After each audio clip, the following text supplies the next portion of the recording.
What's up, folks? Welcome back to another episode of All Things Baltimore Sports, brought to you by Great Eights Memorabilia in conjunction with Driving to the Top Productions Podcasting Network. I'm the host, Matt Trigger. This is my first Ravens episode of the 2024 season slash preseason. We're going to be covering the Ravens training camp and talk about the first couple of games, what we saw. We're going to be answering some questions from what I got on Facebook Live. Joining me, fellow Mount St. Joe alum, sports fanatic for everything Baltimore, my boy Chad Kendrick. Chad, what's going on, brother? What's up, Matt? How's it going, buddy? It's going good, man. Thank you for joining me on short notice. I like to always talk to people that follow along to the show and hear what everybody's got to say. We just wrapped up our second preseason game today, man, and a lot of good, a lot of bad. I'm worried about the offense more so than the defense. I'll say that. So starting off to the discussion, the interior offensive line that is looking to be like a bit of a problem right now. Those guard positions that we thought were going to be okay are not, and that's a little bit worrisome. Andrew Voorhees, for the second game in a row that he's been active, he has been beat like a drum. Um, and it's been prominent because it's led to a sack each time he's gotten beat terribly. And then on top of that, Fa'alele looks like he's struggling a tad bit in the right guard role. Yeah, I mean, you're 100% right. I'm really not worried about the defense, minus a couple little spots here and there, but our offensive line, I'm not worried about the weapons at all. I think our weapons are great. Two legit possible Pro Bowl tight ends. Zay Flowers, unbelievable. Hopefully Bateman can bounce back, and you got the two-headed monster in the backfield, Lamar and King Henry. But I was at the game today, and that was my focus, being an offensive lineman, to watch Andrew Voorhees, Ben Cleveland, Falala Lele, all them guys. I tell you, Falala Lele, I don't think he's gonna make the team. He is, he can't pull. He gets pushed back on every play. He just can't bend. I just think he's just a too big of a guy to play guard. I mean, if they move him to tackle, maybe, but he would be my last option. I did think after the sack that Voorhees gave up, I thought he looked pretty good the rest of the time he was in there. A couple things. I mean, people do have to understand, like he is recovering from ACL surgery, so this is really his first game action in almost going on 2 years, probably. And I think the sky's the limit for him. I think he's got Pro Bowl talent. It's just whether he can put it all together. And having Linderbaum week one in Kansas City next to him, I think will give him a nice security blanket. Other than that, I mean, I thought Patrick McCarry looked great at center today. I mean, that guy's unbelievable. He's not the best, but he can play everywhere. And I got to be honest, I was really, really impressed with Roger Rosengarten. He got pushed back a couple times, but all in all, great hands, violent, big guy. I liked him, and a lot of people are saying, "Oh, he ain't gonna start day one." I think he's starting on day one in Kansas City. I believe so too. And I saw a graphic that was I know you were at the game, but I was watching the post game with Jerry Sandusky and Rob um, Woodson. Rod Woodson, and they showed a graphic that had McCary starting at right tackle, and I was it was sort of a head scratcher because why on earth would you start Rose? Why would you sit Rosengarten? Right. He is a second round pick, and the dude is by all intents and purposes he is that guy, and I would rather see McCary in the swing role, honestly speaking. But at the same time, I'm kind of on the fence. Like he's one of our top 5 offensive linemen, so you got to put him somewhere. I feel more comfortable with Voorhees between Stanley and Linderbaum than I do Fa'alele between Linderbaum and a rookie. So you might have to Yeah, go with the veteran right guard, even though I think McCary is a little bit undersized to be playing guard consistently in the NFL. Um, I'm along the thought process that the Ravens are going to scoop a veteran offensive lineman at the surprise camp cut, or they're going to make a move for an interior lineman in the next week or two. Because right now what they got is not cutting it. And I'll say this: last week Ben Cleveland played an excellent game at center, and then today he had that bad snap. He got kind of pushed around a little bit. I think he's too big to be playing center. Honestly, 6'8", 350. That's guard. That's a big guard yeah, offensive tackle area. But we don't really have a lot of depth on the offensive line. Um, no. it's important to keep McCary healthy and keep him free. I'd rather him come in as a third tight end on the big set and then spare Stanley, spare the right guard.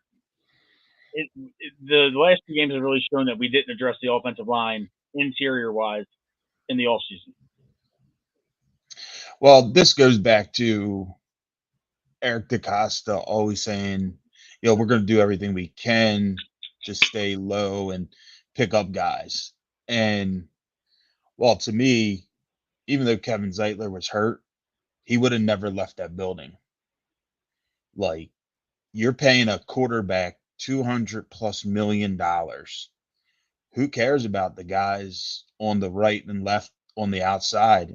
We can go find somebody that can do a job being a Correct. receiver. Is he going to be, I don't know, Tyreek Hill? No. They're dime dozens, but you can have somebody to get 50, 60 yards a game, hence Nelson Aguilar last year when he was catching, he did a great job last year. But I just feel like our front office has kind of let us down.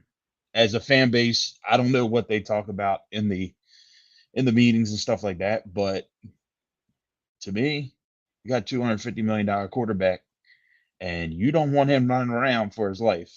And that's what they Especially with have the right weight loss. now. Yeah. Especially with the weight loss. He's back down to that 210, 215 playing weight. And by his own admittance, Lamar said that he felt slow last year. And that's not always the best thing in the world, to where you want your franchise quarterback saying, "Oh, I feel slow." You know, uh, it's it's It's definitely scary, man. the most noticeable. It's scary because now we play in a division where there is elite pass rushers on all 3 NFC North squads. You Yeah. got the Steelers that got Watt and Hayward, and now you got Patrick Queen in Pittsburgh who can blitz, and he knows us like the back of his hand. He was here for 4 years, 5 years. Um, then you got Cleveland with Myles Garrett, of course, Zadarius Smith, JOK. You got uh, Cincinnati with Trey Hendrickson. There's no shortage of monster pass rushers, to where this line is going to have a tall task. Plus, you're playing Kansas City with Chris Jones on that interior. Then you're playing Buffalo with Von Miller. You're playing the Raiders with Max Crosby. It's murderer's row for pass rushers against the Baltimore Ravens this year. So it's Yes. definitely a worrisome thing. Um, Staying on the offense, Chad, I want to shout out a wide receiver, Kirkwood. He Yes. caught everything thrown to him by 2 different quarterbacks today. I'm not saying he's going to crack that starting rotation, but him and Tylan Wallace were making a case for this team today. And we all love Tylan, especially last year when he had the punt return for the touchdown, and he plays all 4 phases of special teams. The dude is a team guy. He was a first round wide receiver prospect before he tore his ACL in his last year in college. He might be on the bubble, and that's crazy to say because you brought in Deontay Hardy, a Baltimore kid, to play kick return, punt return. So he got his first game action today. Now you have Kirkwood catching everything his way, and after Rashad Bateman and Nelson Aguilar, that fourth and fifth wide receiver roles, they're really up for grabs. And you got to count Hardy in that wide receiver group, so there might be only one because they paid Hardy to Right. come in here and return. So now your last wide receiver spot is going to either be the rookie Tez Walker, it's going to be Kirkwood, or it's going to be Wallace. I don't know if those two guys fit because I think that even though Walker's a rookie, he gets that edge simply because he was a higher draft pick. Right. Yeah, I think Walker's going to make the team just because they covet their draft picks, and they're going to find a way to keep him on the 53 one way or another.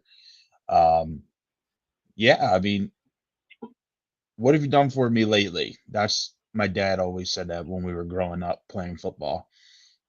Hey, them guys have showed out. They're passing other undrafted rookies or even rookies that the Ravens drafted. And you can only keep 53 plus your practice squad. So I think the determining factor is really going to be who can play all three phases of special teams: punt, kickoff, and kickoff return.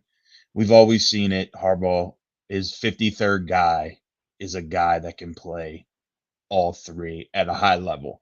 And especially now, this new kickoff, that's a whole nother topic.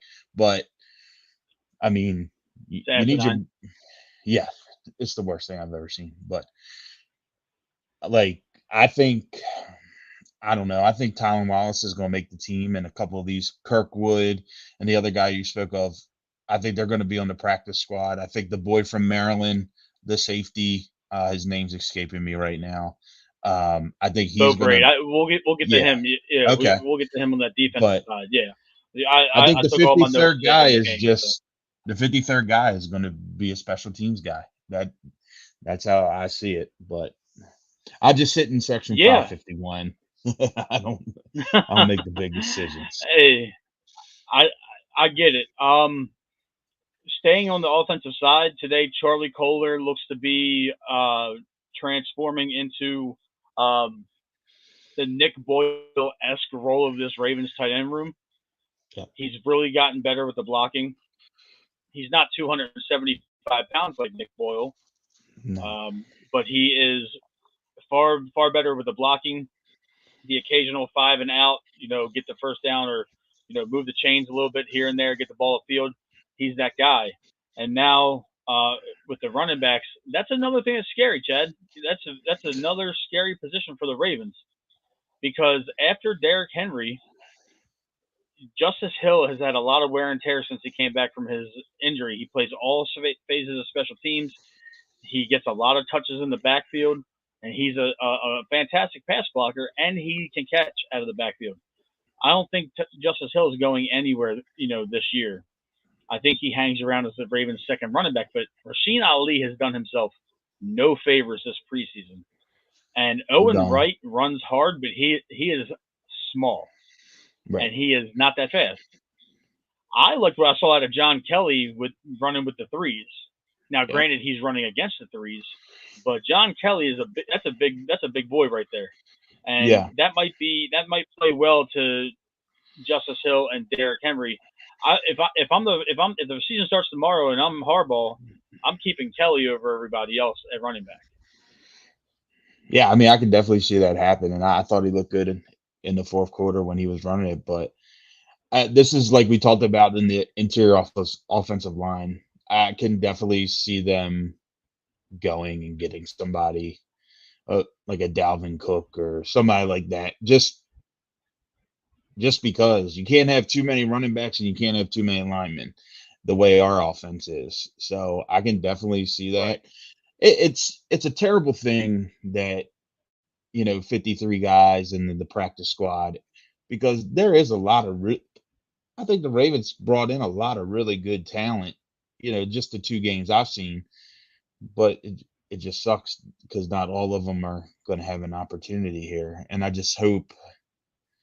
hope they don't look at it for like we need this right now, and then you're going to need stuff now and you're going to need stuff in week 17. So I just think and then back to Charlie Kohler. I've always liked Charlie Kohler. I mean, he has been a little unreliable recently, but I have a bold prediction about Charlie Kohler.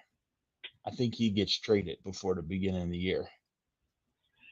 Honestly, that's not too bold because Yeah. if a tight end needy team needs a second string tight end, I can see us honestly flipping him if an offensive lineman happens to become available that is Yep. serviceable either as a fringe starter or a reliable backup because our interior line depth is not very stout. And if let's just be It real, reminds me the of our next tight end to Mouse get and paid him, Joe line. yeah. No depth. if no depth, yeah, trust me, we sat through that for years. Yes. Um, Kohler's not going to get any playing time here in terms of being a passing target. There's way too many guys to feed, and he is probably ninth or tenth on the pecking order between all three skill positions. So Isaiah likely is probably going to get paid here. If he doesn't get paid here, he's going to get paid somewhere else. It's one of those situations where we didn't think Isaiah likely was going to be this good, and he's been the star of camp from all reports. Yeah, he's a different animal. I don't know if you remember TJ Bauer. We went to St. Joe with. I'll never Yes, forget I this. remember TJ. The day we drafted him. He said, "You can forget about Andrew. You can forget about this one. This guy, when he figures it out, is going to be our best tight end." And I just hope that the both of them can play together. That's my biggest fear That's because they tried it early in the year, it didn't work. If it was me and I'm Todd Munkin, I'm putting Likely in the slot or and rotating them. Like Andrews can go out there too. oh Like yeah, he yeah, Likely's my no third doubt. receiver. He's my third receiver. Well, I put more faith in Aguilar and Likely than I do in Bateman, Yeah, and I'm not done with him. that's a sad thing. You know, Bateman is one of those he's in one of those situations where you've done next to nothing to help your case all season and into training camp, and the best ability is availability, Yeah, and can't make and the he's club in the continuously hurt. tub. Yeah. I mean, one a Exactly. couple years ago when we lost to the Dolphins, when we were beating them 40-7 or 10 at half. When he ran that first slant pad, I was like, pass, and he caught it and took it to the house. I was like, I tapped my dad and I said, well, maybe this is the guy we all been hoping for, and then he gets hurt. Like, you can't get hurt. Everybody gets banged up, but at the end of the day, there's hundreds of guys in the NFL that are banged up. Like it, you either playing or not. Like, what are you doing? You're right. And if you don't want to play, You're we don't absolutely have room you're for you. absolutely You right. don't need to be here. Like leave. That's how I would handle it. But Eric DeCosta seems, and I love Eric DeCosta. I'm not bashing him, but he seems to love certain people a little bit more than others. Yes, he does. I agree with you there. And let's kind of switch gears a little bit with this squad. Uh, the defense. The defense. There's a couple of guys that have been absolutely balling out the last two games. Trenton Simpson is going to be a stud. Beast. I know that it's only been two games, but week 18 last year where he had 18 tackles Yep. and the dude was, it was interesting today that Malik Harrison was wearing the green dot and not Trenton Simpson. Yeah, I But saw I that was understand weird Malik too. Harrison being the veteran out there. I kind of get that because Simpson's not going to wear the green dot during the season. It's No. going to be Rowe. But looking at the plays that Simpson was making now as the main backer, knowing that he's going to have Matabike and Pierce and Van Noy in front of him and Roquan next to him and Kyle Yeah. Hamilton behind him and these Yeah. corners we got, Keep it's going. gonna it's gonna be interesting. He's gonna be flying all over that field. And I watched or I listened to the fan. It was either earlier this week or late last week, Chad.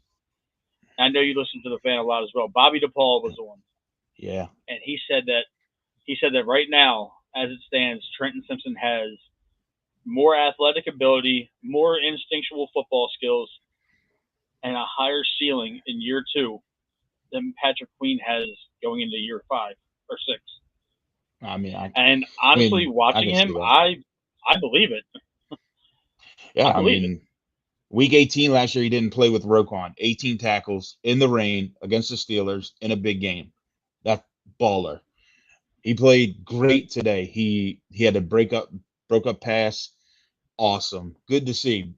Like, I'm tired of like Patrick Queen. He always slaps his gums on like social media at people about at Baltimore. Like, man, you are a very good player. I'm not taking anything away from him, but it showed how much he's really worth when he only got 40 million.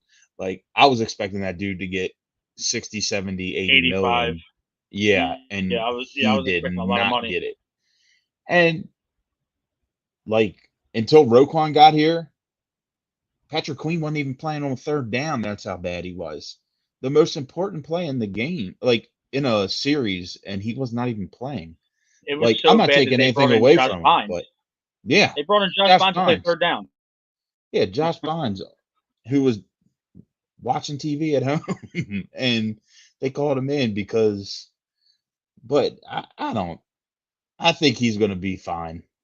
Is there going to be games where he misses a tackle and that Queen might make or something like that? Yeah, but he's young. This is his second year.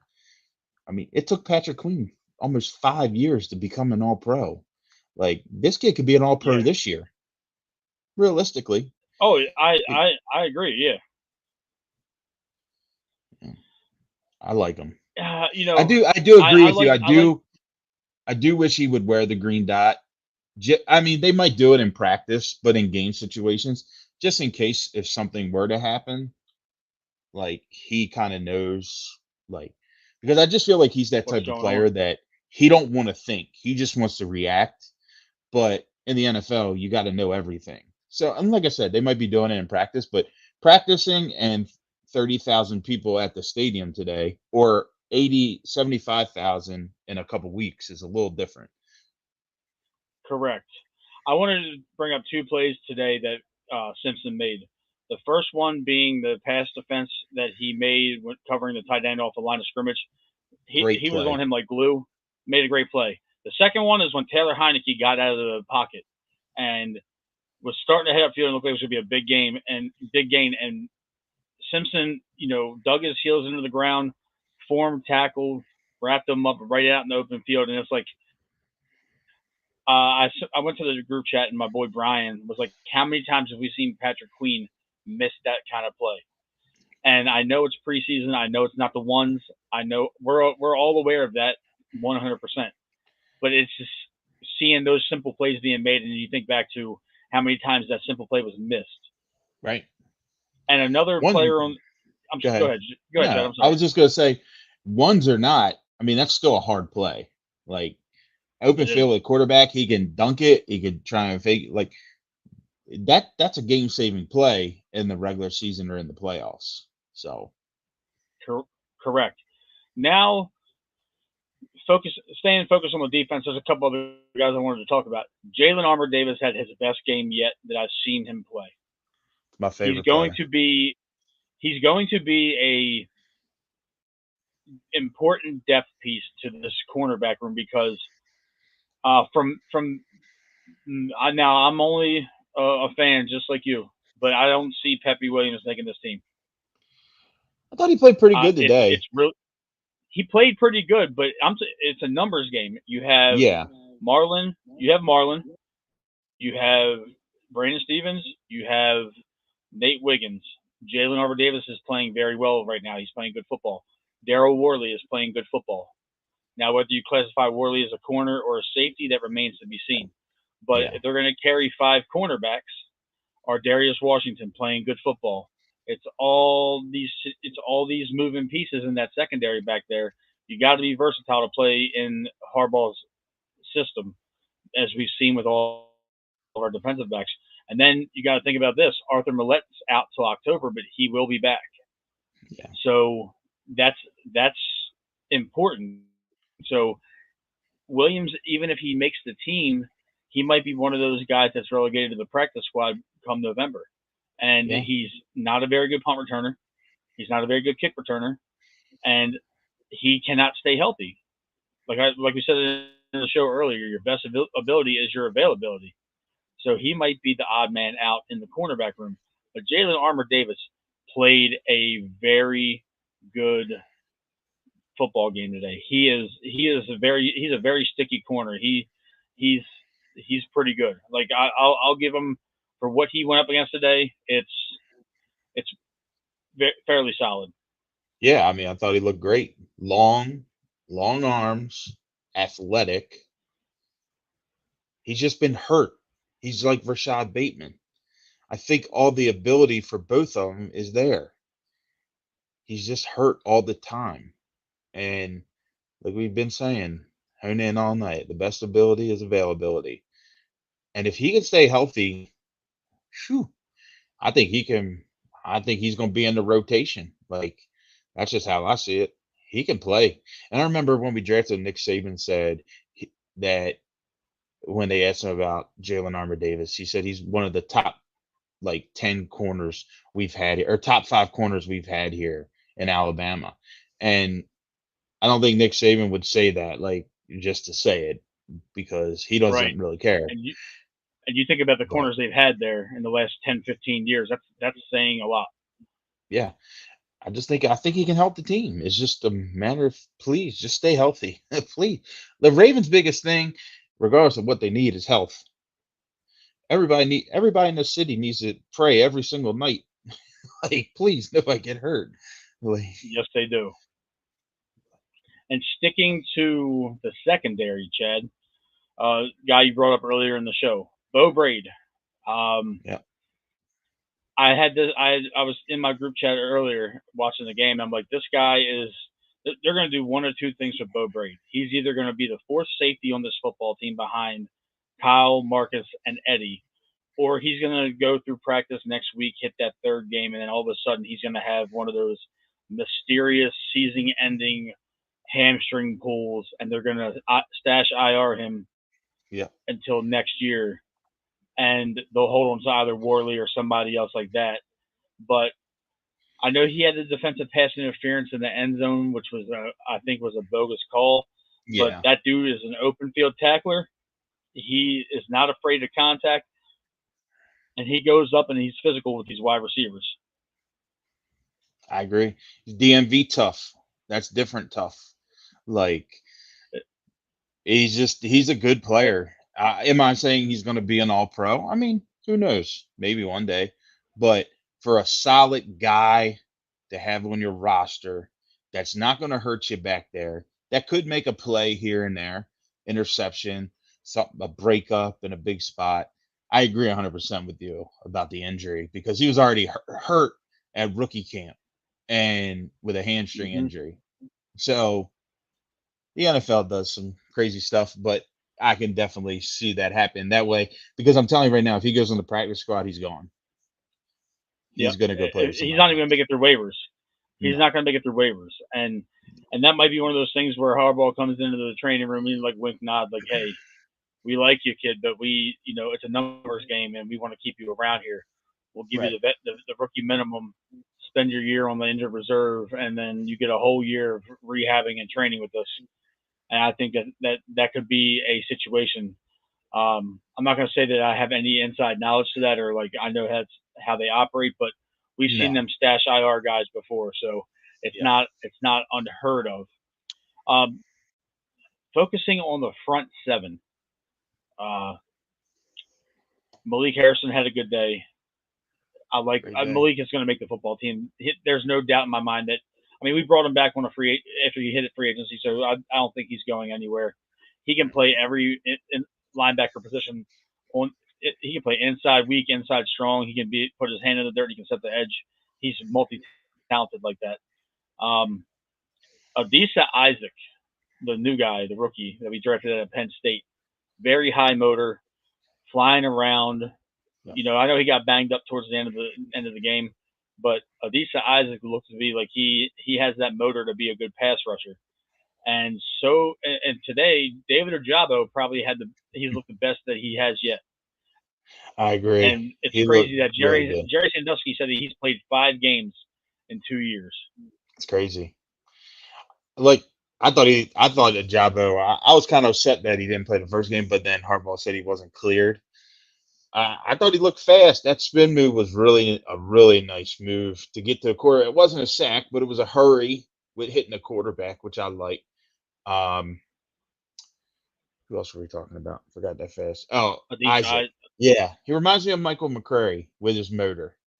He just nonstop, just going after it. No plays off for that kid, which I like, and I think that's how he was in Penn State. He was just because he had more sacks than the kid that got drafted in the first round from Maryland that went to Jacksonville, Chop Robinson. Like, I mean, if a Jabo can look, I'm not asking for Clowney sacks, but if he can give us 7 to 9 and get into the pass rusher, and then you got Van Noy on the other side, now I would be happy. But we I, all know the deal with him. Hopefully, he stays I'm healthy. worried that Van Noy has that type of situation where what we had with Justin Houston a couple years ago, where we used him way too much for how old he is. Right. You know, he was fantastic because last year you had a solid 3-man rotation at edge between Owe, Van Noy, and Clowney. So Van Noy wasn't playing 60 snaps a game. He was playing 25 to 30, and there was a lot of fresh legs. This year, we don't have that other veteran edge rusher to kind of split time with Van Noy. And I like Van Noy. I think he's a very good football player. Very Yeah. high motor, very intelligent football player. So I like that move. I just I'm always hesitant when we don't have somebody to spare the veteran that we can rely on. And I don't know, man. It's one of those situations where you know Van Noy's going to give you everything he's got, but is Van Noy going to have another year like he had last year? A year older. Now he had a full off season here, a full camp here. What's that going to look like? I think they're just going to bring him in on third down to start the year. I don't see him really playing. Like, I'm not saying he's not going to play on first and second down, but I can definitely just see him coming in on like pass rush situations. Because, like you said, he had a full training camp. Last year, he didn't have that. He was way healthier. So, how's he gonna Well, he didn't get here how's he till gonna almost hold up? October. Yeah, I mean, they like uh Kendra said, like they might even sign a pass rusher, just another body.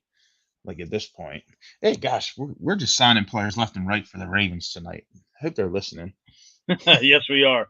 This is definitely armchair GM type of stuff. Yeah, Um, it's one of those situations where you look at you look at this team, and then there's definite concerns with the depth at some places on defense. But like we said earlier in the show, Chad, it's offense is definitely more of a concern. And I want to go to some of the questions that I had on my Facebook status earlier hmm today. Are you worried about Lamar Jackson cutting weight again, first and foremost? um, yes and no. I think he gained too much weight, and I'm not saying he's. I just think he was in his mind and probably his team's mind. He was just a little heavier than what he wanted to. Now 210, I think 220, 215 to 220 would be perfect.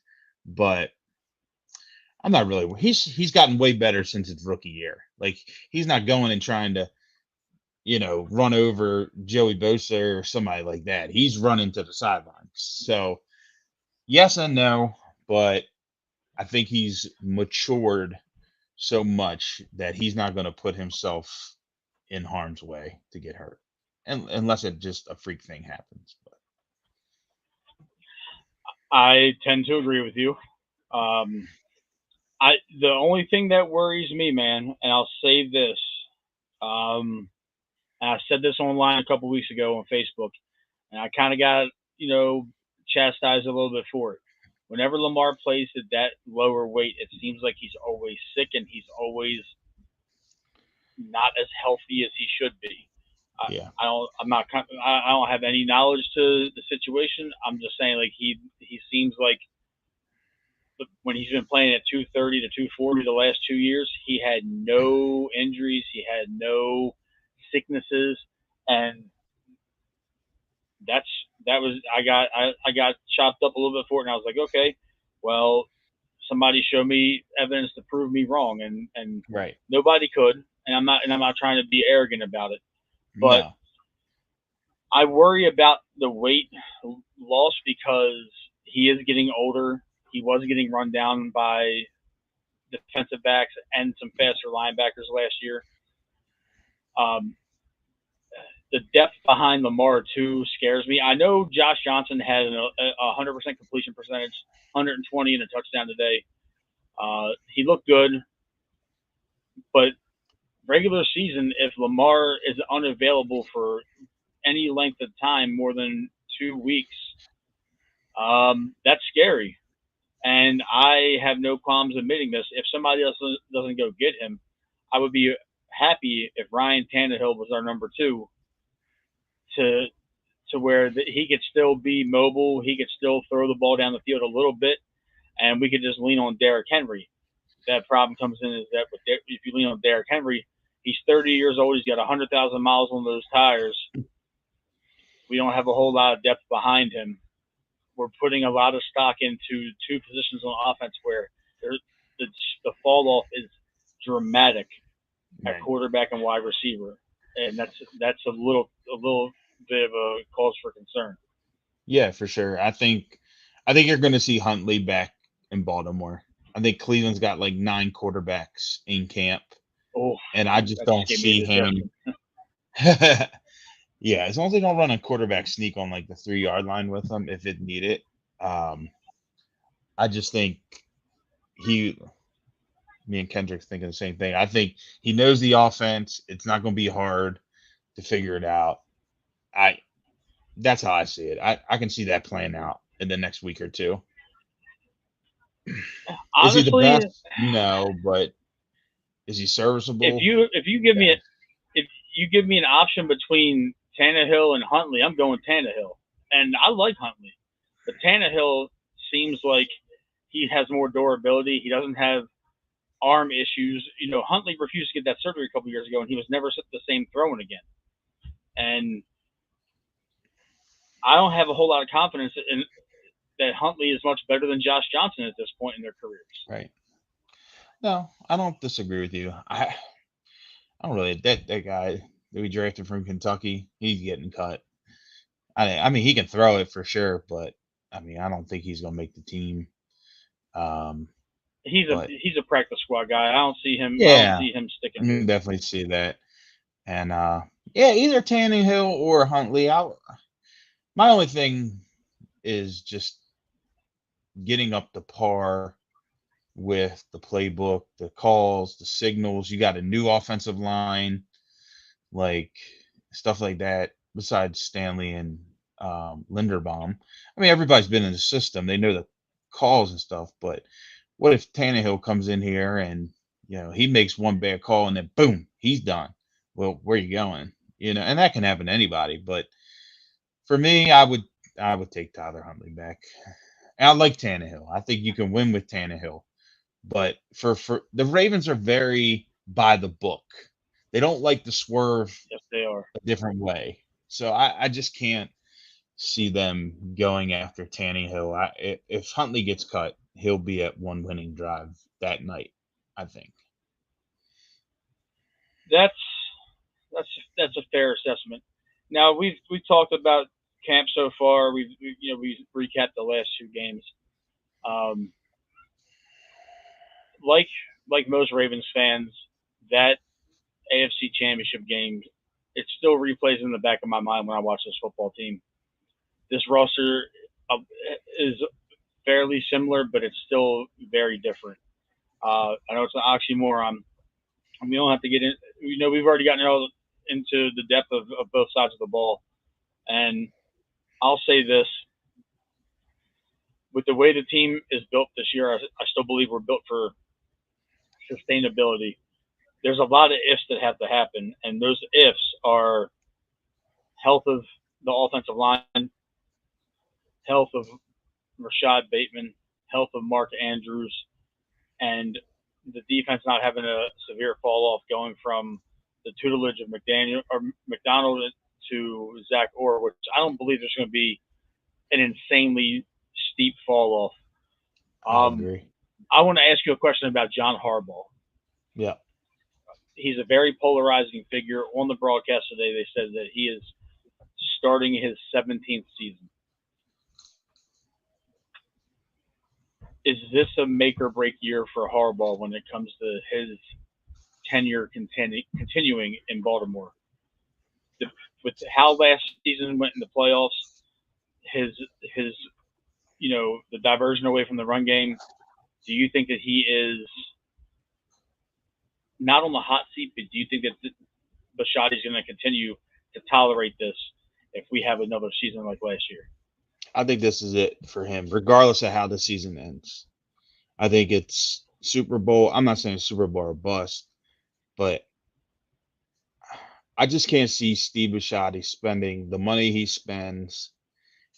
He had the best team last year that he's had since the Super Bowl, or one of the best teams.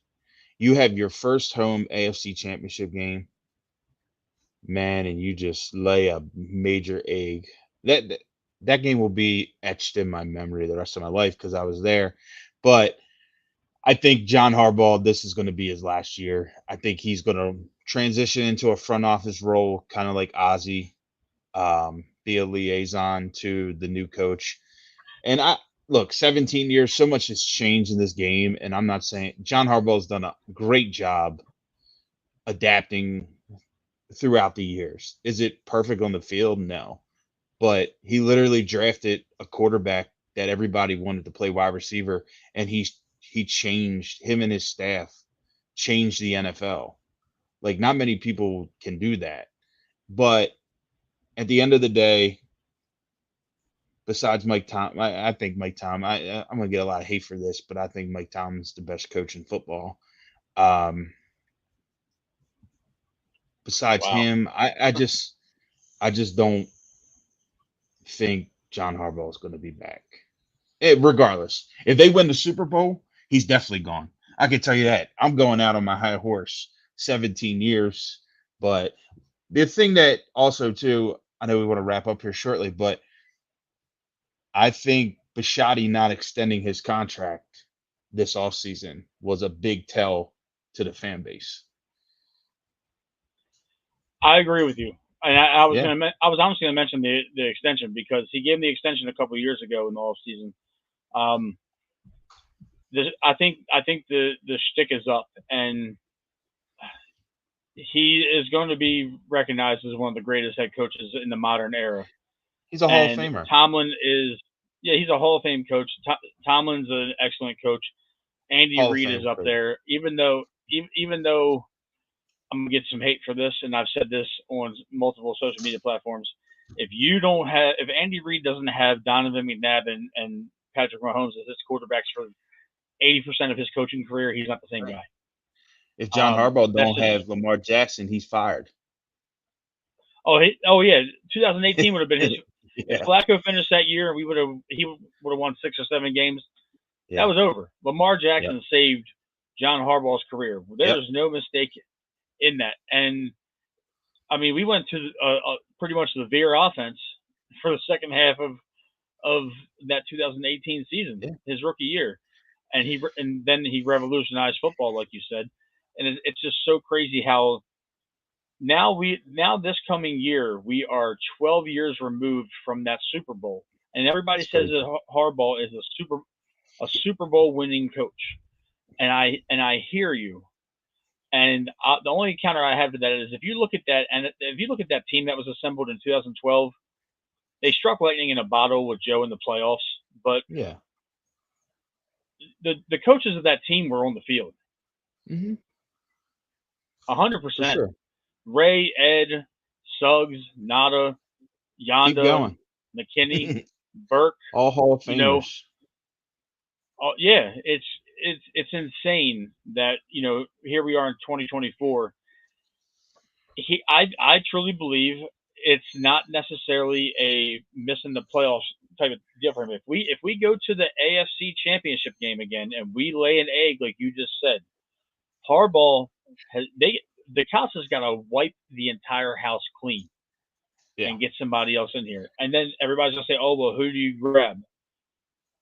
Somebody's I got to already come in know who here and I'm change grabbing. something.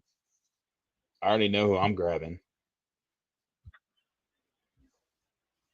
Nobody, Jake, I get your point. Nobody who can do better than Harbaugh. Well, nobody can. How do you know until you try? Not saying he's a bad coach. Nobody here said that. Um, yeah, I think he's a good coach. I just think, look, being an NFL head coach, I mean, none of us are in this chat and us two speaking. That's a grind, like a big time grind. And you can't tell me you rush the ball the amount of times. Well, here you go. If John Harbaugh, who can do better than John Harbaugh? I guarantee you there's 100 coaches in the NFL that would have ran the ball more than the Ravens did in that game. You got away from the plan. Come on. It's not hard. Yeah, he's a great coach. Not taking His anything away. his Stick to the plan. his ego his ego got in the way. He wanted to Yeah, prove that he could outcoach Andy Reid. and he can't. I'm Gus not Edwards saying ran for that 14 yards his first carry. on the first play. I was right there. First play, 14. I looked at my father and I said, Dad, we're going to win this game by 20. No, I disagree with you right there, Kendrick. You're my guy, but Harbaugh's the head coach of the team. Harbaugh tells these guys what to do. You call or you hit that little button on your hip and you say, you stick to the plan. This is not the plan. So we can agree to disagree. That's what this is fun. We're armchair GMs. But I think if they win the Super Bowl, I think John Harbaugh is going to retire. There's nothing wrong with that. And look, 17 years, Hall of Fame coach, he'll get a job anywhere he wants if he wants to. But maybe he's tired of it. Maybe the owner said, I'm tired of it and put up or shut up and win the Super Bowl. Who That's knows? very true. But that's okay. Jake, my man, I love Boone. Oh my God. I love him too. One Okay, of the best wrestler and best football players okay, I've ever seen. yeah, that's no doubt. That's why he's a Hall of Famer at our school. Okay. Um, I got one for him then, real quick. they But if he dropped that ball, Lee Evans, in the end zone, why didn't Harbaugh call his timeout instead of rushing Billy Cundiff on the field and kick the ball? He's the head coach. I'm Let him I'm take his a time. hundred percent convinced that Lee Evans caught that goddamn football. I don't. Yeah. I will die on that hill. That was a catch. He had 2 feet Hmm. down. He made a football move and then it was smacked out of his hand. That is Right. that is a catch. Uh, I'm not gonna argue with anybody. That No, I'm not play Zay either. Flowers made. Legarius Sneed made one of the best defensive plays in that game. Seeing Zay Flowers reach that ball out, it was unprotected. That is a good defensive play. 9 other cornerbacks don't make that play. No. Legarius Sneed does. He's one of the best in the game. We all know Zay had a lot going on during that week, and Yeah. rightfully so. He deserves the criticism for that. But at that point, when They he fumbled, they were rushing at that point. They got away from their correct. game plan so bad. They were just throwing it up in the air and hoping something stick on the wall. Like they were just hoping. Dude, it was like 13-7 or 13-6 at half. Like you're in the game. Why panic? You're the best running team in the NFL. Run the ball. Yeah, Well, absolutely. yeah, but they only played four. Jake, you're my guy. Appreciate you. But I can argue with you anytime. Send me a message on Facebook.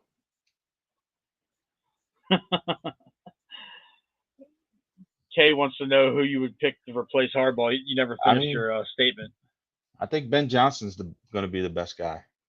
I think he's one of the best offensive minds in football, and I don't think Bisciotti cares. I think he'll pay whatever. He's not going to get if Harbaugh does leave. Hypothetically, if Harbaugh leaves, he's not going to get a guy like Harbaugh that's been a coach before. I just don't see that happening.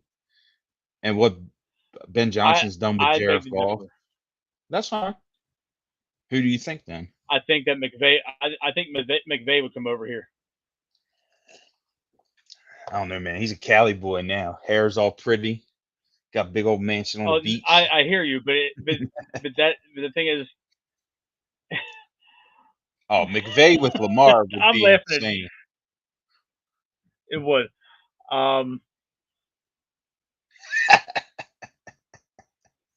That's a he's good an one. ass. Yeah, He's an ass. But he was a damn good football we're player gonna and wrestler. We're gonna bring him on one time. yes, he was. Yeah, give him a microphone. That's a brilliant idea. But that'll do it for the show, Chad. Thank you for coming on such short notice. No problem, buddy. Anytime, man. 2 weeks away from the regular season. Before we cut out, and you tell everybody where they can find you on social, what's your prediction for the Ravens record this year? Man, put me on the spot. Well, I think they win the division. I don't have a record for you though. Okay, that's fair. But yeah, they got a tough schedule. I think they're going to go. I still think we go 12-5. We thought the same thing last year, and we smoked a lot of teams that they didn't think we were going to smoke. So 12-5 is my prediction. I'm not going to fall off of that. But Chad, let everybody know that's watching and listening where they can find you on social media. Yeah, Facebook, Chad Kendrick. On Twitter, you can just look me up, Chad Kendrick. Instagram, I put Raven stuff up there too, and Orioles, and that's pretty much it. So, and I'm on here every once in blue moon. So, hopefully, you can run it back again when the season starts, and we can talk some more football. Thanks for joining the show. Thank you everybody for tuning in, and we'll see y'all next time.